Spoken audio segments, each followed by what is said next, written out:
Honeymoon हो honeymoon हो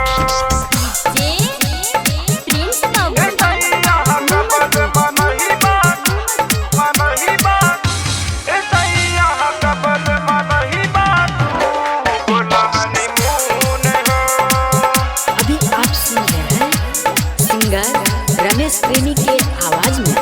में चढ़ली जवानी सैया दिल बहत धून हो चढ़ली जवानी सैया दिल बहत धून हो ए सैया कबल मन ही बातू बोल हनीमून हो ए सैया कबल मन ही बातू बोल हनीमून हो हनीमून हो हनीमून हो रिकॉर्डिंग बाय राजीव हनीमून हो ए सैया कबल मन ही बातू बोल हनीमून हो बोल हनीमून हो हाँ गबना करा के जब से तू अइला सुतेला रोज है बहरा हो बात हमर नाही बुझाता सैया देखिल रात भर पहरा हो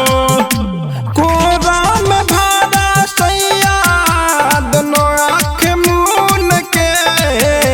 कोरा में भाड़ा सैया दोनों आँख मून के ए सैया कबल मन ही बातू बोल हनीमून हो ए सैया कबल मन ही बातू बोल हनीमून हो हनीमून हो हनीमून हो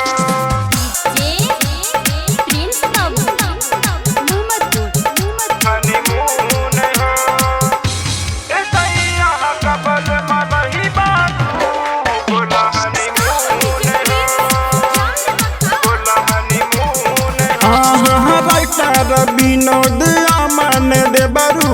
डालल महटे डेरा हो दलल बहते देना हो रमेश प्रेमी रहत हरदम हमर ऊ फेरा में अभी तक न जानल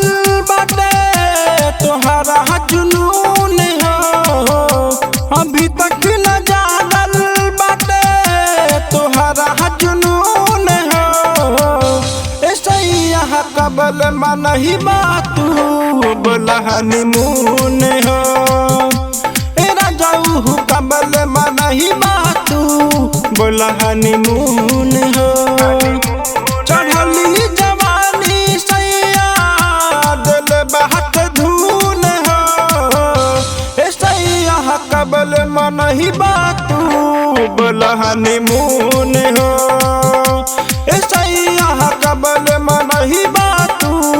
बोल हनीमून हो बिना हनीमून मनौल नहीं छोड़ गए।